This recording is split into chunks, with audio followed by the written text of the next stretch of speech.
Hello, I'm Lindsay Coy, the book lady. I'm the book lady for Chanel's party tonight, and I'm really excited to party with you guys. As I've been chatting with you guys this morning, I've heard an overwhelming response for bedtime stories, like fun, interactive bedtime stories. And so I want to share a couple. I will share some of these tonight within videos, but I wanted to point these out specifically so you don't miss them. So one of my favorites for littles is this Don't Tickle series. We have lion and bear and tiger, and I love that they have textures and sound. And so, I think I switched this one off. So on each page, they're super easy to push, and it's fun to make the animal sounds. And then at the end, all the animals, they all go crazy.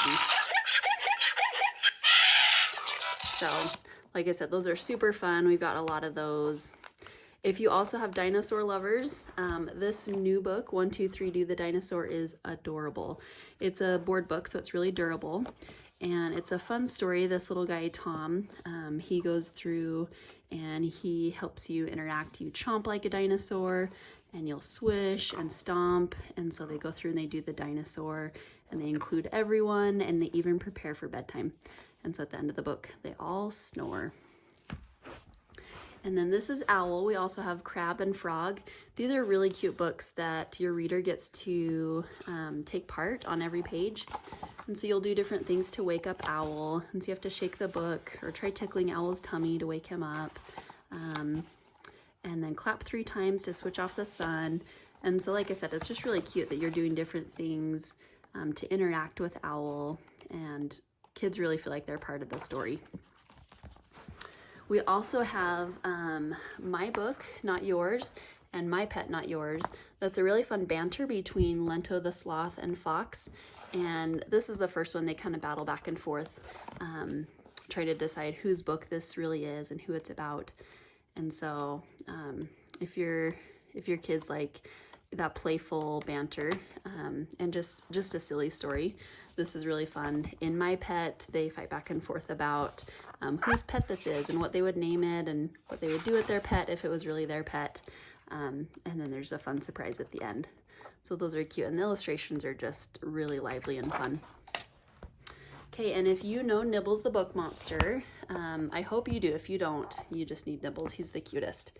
So he likes to eat books, and so at the beginning of the book, you let him out, and he goes through some of the famous fairy tales that we know and love. There's peek-throughs and holes and fun features throughout the book. So he gets into Goldilocks and the Three Bears, and he changes the story and causes mishap and lots of adventure. He goes through Little Red Riding Hood and then Jack and the Beanstalk. And at the end of the book, you capture him. But so as you capture him, then he actually gets out again for more adventures. He eats through the book. So if you haven't seen, we also have Dinosaur and Monster Hunt, and our brand new ones are Nibbles Numbers and Nibbles Colors. And these are really cute board books. Oh, sorry, hang on. These are really cute board books. So they're great for little readers. And I think they're great for if you have like a younger sibling and an older sibling. If your kids are different ages, these make great pairings for gifts, and both kids will actually really enjoy both of them. And so Numbers is great that there's one hole for each number that you're focusing on, so it's great for one-to-one correlation, and it's just a really fun story as you count to 10. And then Colors is really cute. Again, just such a fun story, and Nibbles is just adorable. And throughout the book, you make this rainbow, and the pages just come together, and it's a fun adventure and investigating all the colors. And from the same author and illustrator, Emma Yarlett, that we get Nibbles from, we also get Dragon Post that's been out for a little bit.